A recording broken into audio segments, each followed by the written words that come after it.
As I said, we in the studio, just above where the Leeds United fans are, and my word, they are a noisy bunch. Stuart Downing, Billy Sharp with us here in the studio. Billy, what does that mean now then for this race for promotion? Because it keeps changing every single game, doesn't it? Yeah, and it's going to change again over the weekend with Leeds playing first, and I think there's going to be more twists and turns. Football's a beautiful game, what provides a lot of entertainment, and Leeds have done their bit tonight. Obviously, they will watch the game tomorrow for Leicester and Southampton, and then they've got to go back to business and go and get another 3 points, because it's not in their hands. You know, they're relying on another team slipping up, so they've got to keep grinding results out like they have done tonight. Pressure is the most pertinent word, isn't it, Stu? Because as Billy's talking there, they're in action on Wednesday against Coventry. They're also in action late on Saturday night, Hull City against Ipswich. Yep. And Leeds have got another game between then. Yep. So, I mean, it could look all different again. Leeds could have a sizable little gap between themselves and third place by then. Does that then throw it back onto the shoulders of Ipswich? I think it does. Obviously, big win tonight. That puts the pressure back onto them. But I think about the squads as well. And you think at Leeds, some of their players have been there and done it, so they'll be used to this sort of pressure. Obviously, with their crowd are quite demanding, so they'll be used to that. Are Ipswich going to be able to handle that? We'll see in the next couple of games. And it's an amazing race, isn't it? Three teams really going at it with the points is amazing. But that was a big win for Leeds tonight, I think. How hard is it to work on the emotions, Billy? You've both been there. You both got over the line automatically with teams. So you see the scenes tonight. You see all the chat before the game about what they can do. You've got to enjoy this. You've got to compartmentalise it. And then you have to go again on Friday. Just how tough is that? Yeah, especially with the distance between the games. It's not a long time, so not much training time. Recovery for the boys who starred, and the other ones have to take over and be ready for when they come on. And like Stu said, Leeds they brought the subs on tonight, and they've got real quality in their squad, and it's going to be needed for the final games to get them over the line, which they're obviously going to believe that they can do it, but it's not in their hands at the minute. I suppose that's the key thing, isn't it, Stuart? When you look at the squad and these substitutes that you can make, someone like a Dan James, a Welsh international, can come on to see the game out. Yeah. Is there a kind of a slightly balanced verdict on this, that Leeds United should be at least in the top two, given the squad that they've got? Yeah, I think you said it before the game, didn't you? You look on paper at their squad is really, really strong. They've got good options, especially in the attacking areas, to come on. Like I say, especially with pace, Dan James come on as a real threat when tired legs are sort of kicking about. But I think for Leeds, the important thing is I think their big players were good tonight. You know, Summerville with his goals, back on form, Bamford getting a goal. And that's what we always say, your big players will get you over the line ultimately in the end. And I thought, especially Summerville, some of his playing, especially his goals and his finishing, were real top class. We saw Leicester beat West Brom on Saturday at the King Power. The overriding emotion there was relief. Was it similar to what you saw with the Leeds celebrations here tonight, Billy?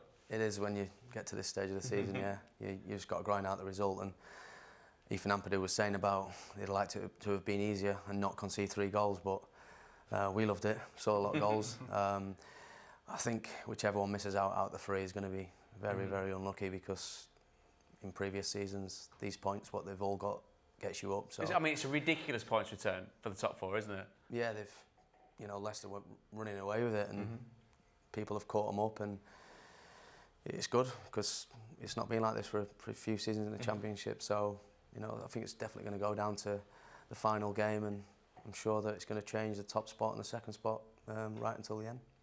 OK, let's get some reaction from inside the bowels of the Riverside Stadium. A key part of the victory tonight was Patrick Bamford. Patrick, thank you so much for joining us. Can you sum up the emotion that the team and yourself are feeling right now? I think given the last 10 minutes, it was a little bit of relief. Yeah, it was horrible watching that last 10 minutes. But the most important thing today was winning the game. It didn't matter how we did it. So that's the key thing about grinding it through. We've got Billy Sharp, Stuart Downing alongside me here in the studio. It does get to that stage of the season, doesn't it, Patrick, where it's all about the points. Is that the point that the manager is making to you in the dressing room? Yeah, I mean, look, we want to kind of stick to our beliefs and processes, but we said at half-time that the way that Middlesbrough are playing, it's going to be tough, and we've got to suffer a little bit. And it's just being patient and kind of enjoy the suffering and make sure that we're compact. And then we know that we're a good counter-attacking team, and we know we'll get chances. And yeah, I think that it was all going to plan until the literally the last 5 minutes or whatever it was. Pat, Stewie here. Well done tonight, mate. Congrats on your goal. Just want to ask you about the penalty situation. Was that sort of pre-planned that you were going to give it to Crysencio Summerville, or Because I'm thinking the Patrick Bamford I know would want to take that penalty. Yeah, of course I want to take penalties, but no, Cree's the penalty taker, and we've known that now since pretty much for quite a while now. So I just always kind of, now you're giving away my kind of secrets, but I pick it up to kind of take the flack away from Cree so he can just concentrate when he gets the ball. It's real noticeably premeditated. I mean, the run behind the penalty as well, Patrick. Is that your way of also putting the goalkeeper off as Summerville runs up to take it? No, I'm just trying to kind of mirror his steps. I know what his routine is, so that then I'm running in at the right time in case he does miss and the keeper saves it. Patrick, well done on the goal tonight. Some ball in, eyes must have lit up, and keeper I think should have done better, but I think you've done well to turn it towards goal. Off the belly, I think, and good striker's goal, in my opinion. Yeah, it was. I mean, I think I said to Junior before the game, like, every chance you get to put the ball in the box, just don't turn it down, and I'll try and make sure that I make the movement. And to be fair, I agree with you. I think the keeper should have come out and got it, because it slowed down on the turf. But then it was just kind of, how can I control it to get it into the goal? And it was really awkward. I was going to say it was an awkward one, so I said to the lads in the studio, you've done well to just divert it towards the goal, and always nice to score against an old club as well. Yeah, it always seems to go that way, doesn't it? The only thing that you could possibly disagree with was the use of the word belly, Patrick, because you quite clearly do not have a belly, my friend. The Willie Nonto goal. Lots of debate this weekend about the use of VAR in certain areas of football. There's none here, which is wonderful for the Championship. It does appear to be slightly offside, Willie, but there's a wonderful blocking movement from yourself right down the barrel of where the assistant referee may be looking along the line. Premeditated look, bit of both?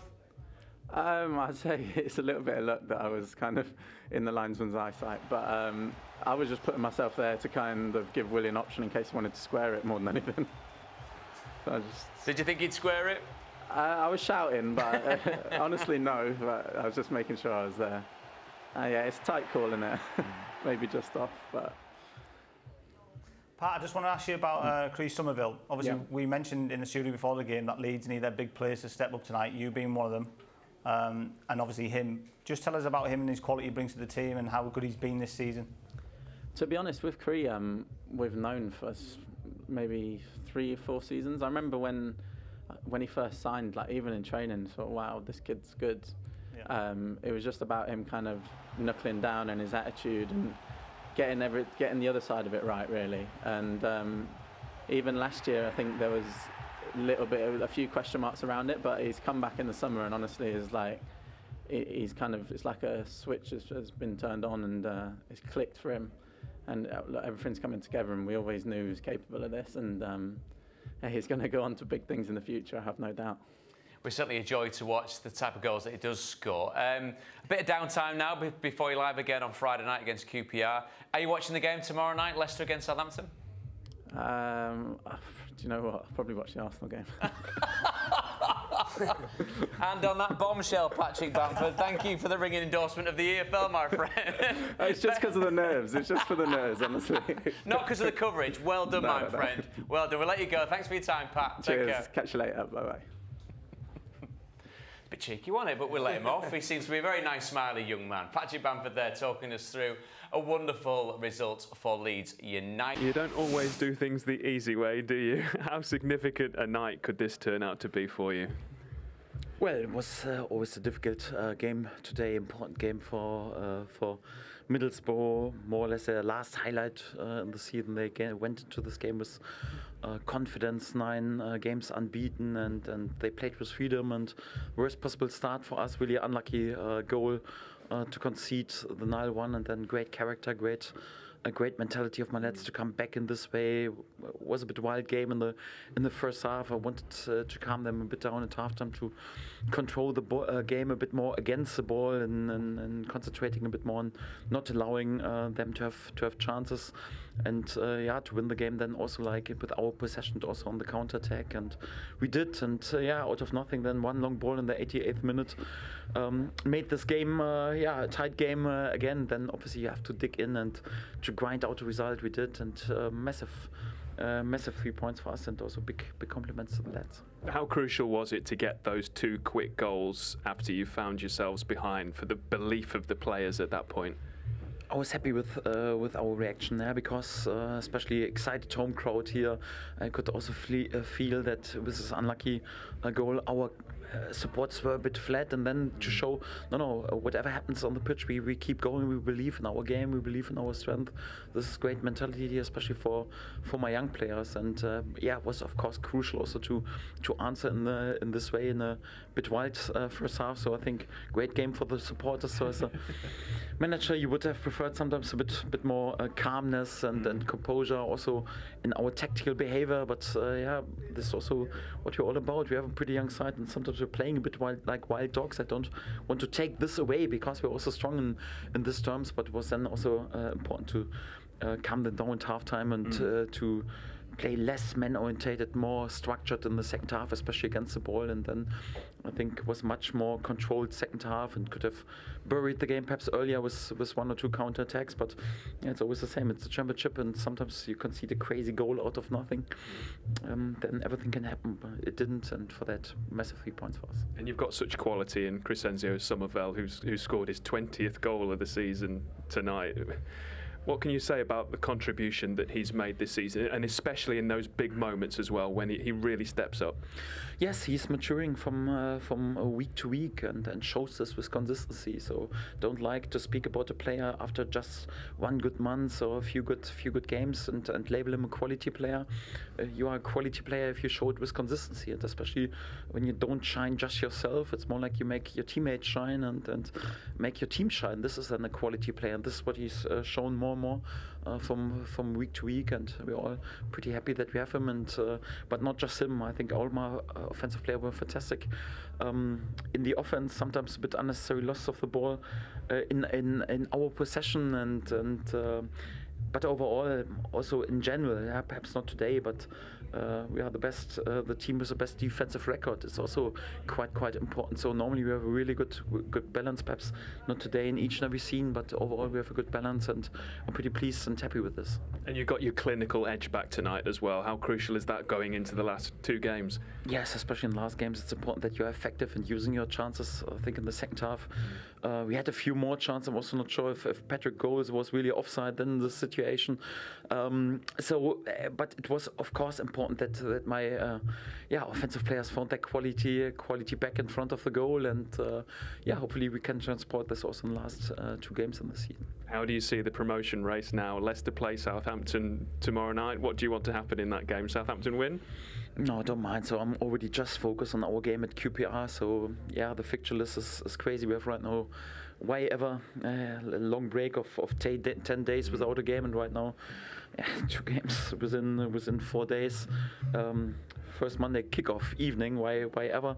We take it like it is, but we have to make sure that right now we enjoy the game. But as soon as we are on the way back in the coach, we are already calmed down, concentrate on good nutrition, good habits, good sleep, to make sure that we go again on Friday. And this is the only thing that matters. We have to make sure that we win as many points as possible, and then we see for what this is enough. So we're just concentrating on ourselves. Thank you, Daniel. Thank you.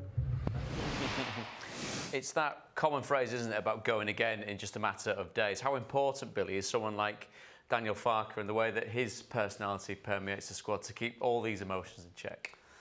Yeah, obviously he's the manager. He's got to do that. He's got to protect his players at certain times, and obviously he'll be delighted with a win tonight, but there'll be things that he looks at tomorrow that they're going to have to tighten up, not concede as many goals, not going to have to score 4 goals to win the game.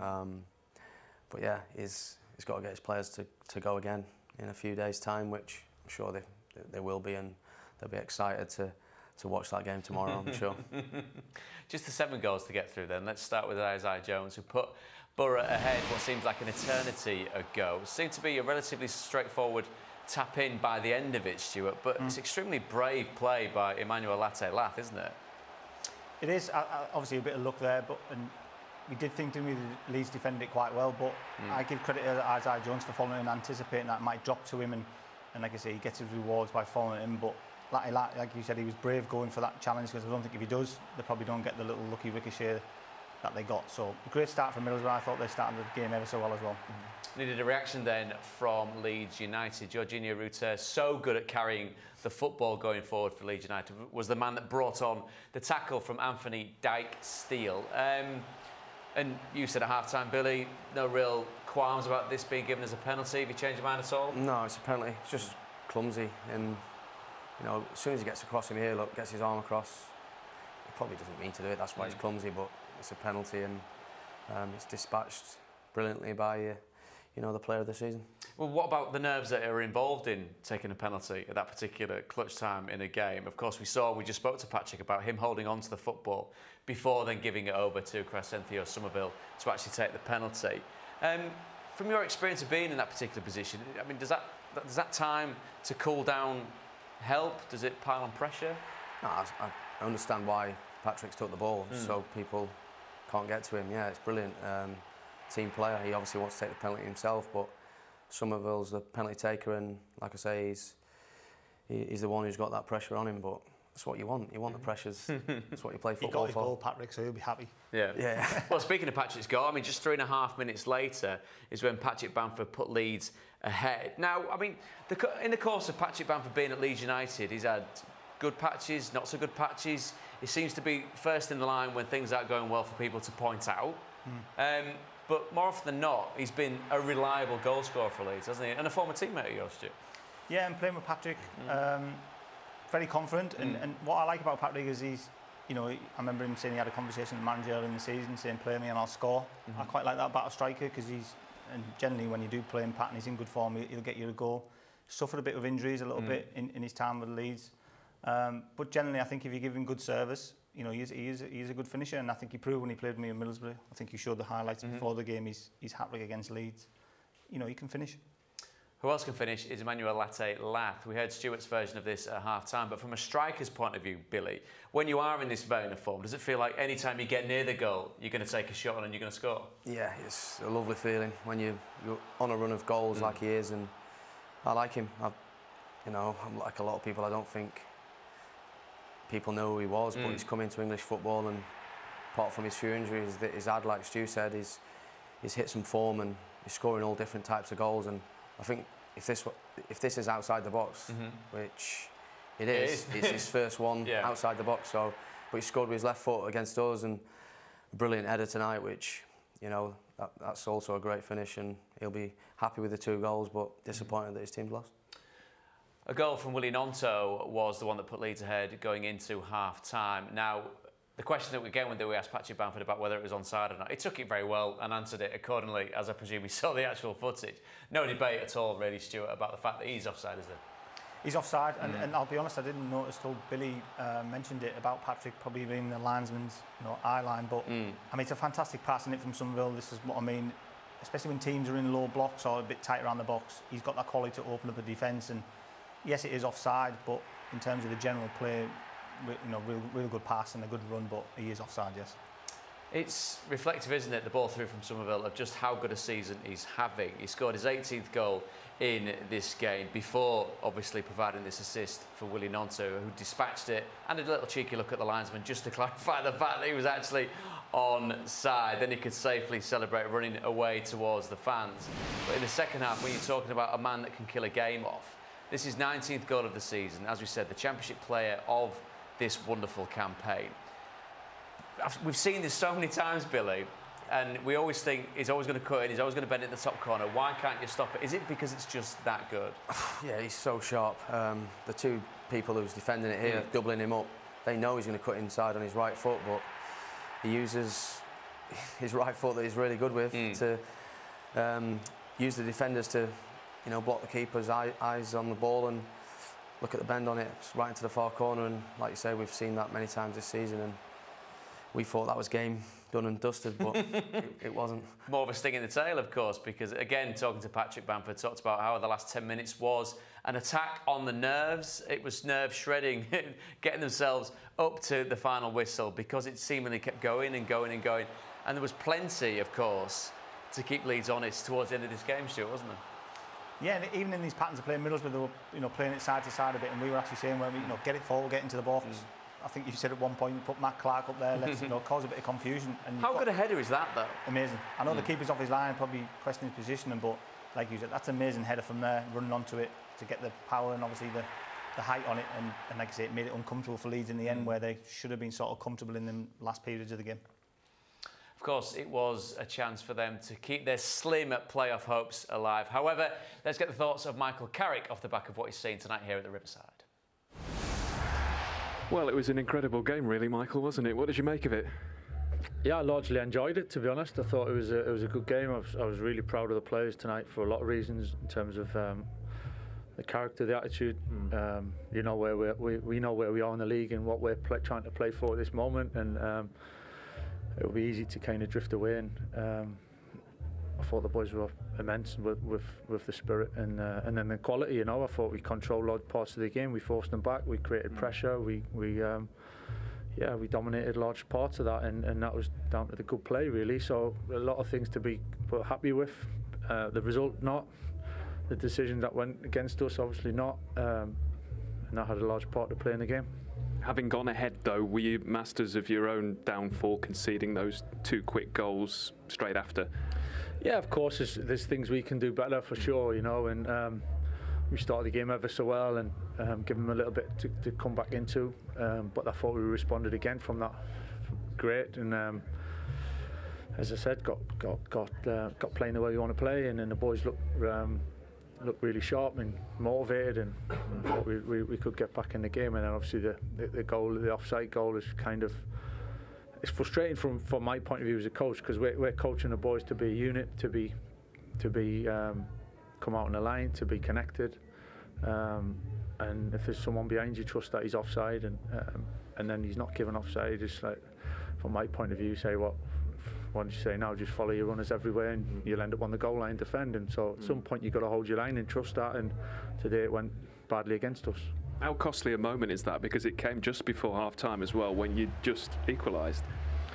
Yeah, so it's a huge moment in games like that. Of course it is, and so yeah, it was a massive blow. It had a big sway in the game for sure, because then it changed the swing of things. But I thought we'd come back and dealt with that really well, actually, second half, and got on the front foot, controlled it, dominated, dictated large parts of the game. But in the end, yeah, obviously that goal is a difference. It's very calmly put, of course, by Michael Carrick, because he's absolutely right. A game that's at 2-2, when a goal like that is then allowed, does change the momentum, and given as well when it comes in that particular half, going into half-time. Dealt with it well, Stuart. Sees frustration. I mean, you wouldn't go as far as saying it's a season-defining decision, but as he quite rightly says, you're coaching yourself. You tell your team to do one thing, they do exactly what you ask them to do, but still they're on the wrong end of a decision. How tough is that to take? Yeah, I feel his frustrations, because, like you say, if he's getting his units to do what he's asked them to do, and it's working, you know, you're expecting the linesman to make a decision there, which is it's a poor decision if we're honest. And that gives Leeds, going into half-time, a chance to maybe change their tactics, which was sit in deep a little bit, let Middlesbrough have it, and use your Summervilles and them on the break with their pace and their quality. And, you know, but if it had been 2-2 going into half-time, might have been a different game. So in terms of tactics, I think it changed the game a lot. And like I say, it was a big decision for Leeds, especially because of the result that they needed.